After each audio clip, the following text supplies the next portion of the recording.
The occult sciences have existed from the earliest periods of antiquity. The people who brought learning from the East to the West have at all times admitted the existence of genii, angels, and demons. It is easy to explain the action that such mysterious traditions would have on the ignorant minds of the peasantry of the Middle Ages, bowed under the yoke of slavery to feudal lords and the clerical despotism of the Church. We know that it was in India that the doctrine of supernaturalism, of good and bad spirits, exerting an occult influence on mankind was born. Ancient history shows such a belief goes back to antique times. Zoroaster, inspired by Ahura Mazda, the omniscient, wrote the text and commentaries of the religious law dedicated to the Aryans of India and Persia.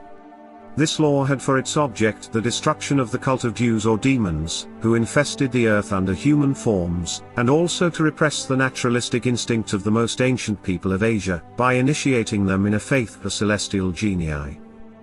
The Chaldeans, celebrated from times of antiquity for their knowledge, not only of astronomy, but all other sciences, adopted the doctrines of Zoroaster, and their magi transmitted the same to the Egyptians, Hebrews, Greeks, and Romans, and finally to the Gauls, whose adepts were the Druids.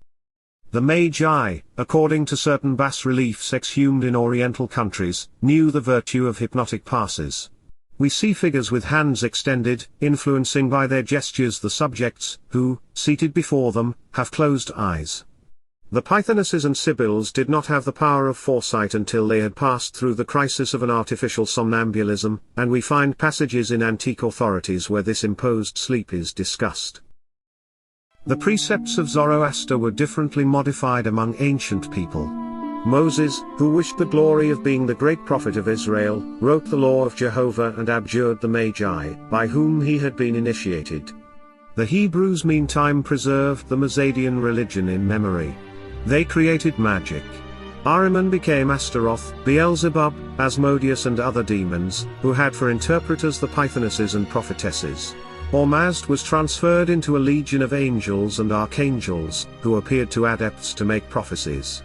The Jewish magicians invented the Kabbalah, by which, in pronouncing certain words, they performed miracles and submitted supernatural powers to the caprices of the human will. They were above all necromancers.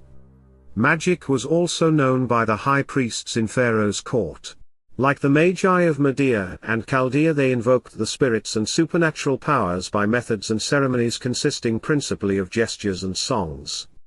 Hermes Trismegistus, whom the alchemists regarded as their master, spread the science of occult magic. He taught that this was the supernatural art which is practiced by the aid of wicked spirits. The Magi produced mysterious manifestations with the assistance of material demons and superior spirits. The pharmacists controlled spirits by means of philters and elixirs.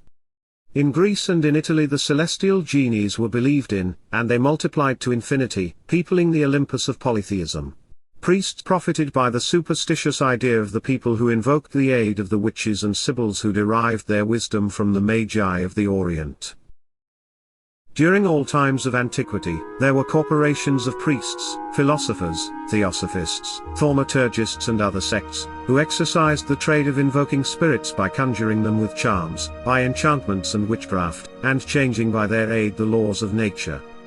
In order to do these prodigies they had recourse to Kabbalistic conjuring books, or by incantations, magical circles, or simply by magnetic power. Saint Augustine accorded his belief to all these fables, which were retailed throughout the country, affirming that we have no right to question the existence of these demons or libertine spirits, which make impure attacks on persons while asleep.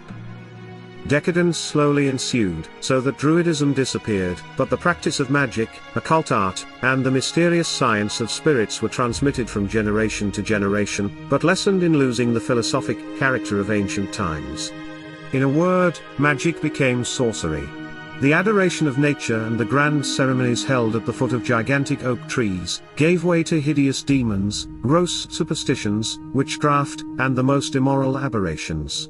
Occultism still subjugated the masses, but the science had fallen into the hands of the profane and of charlatans.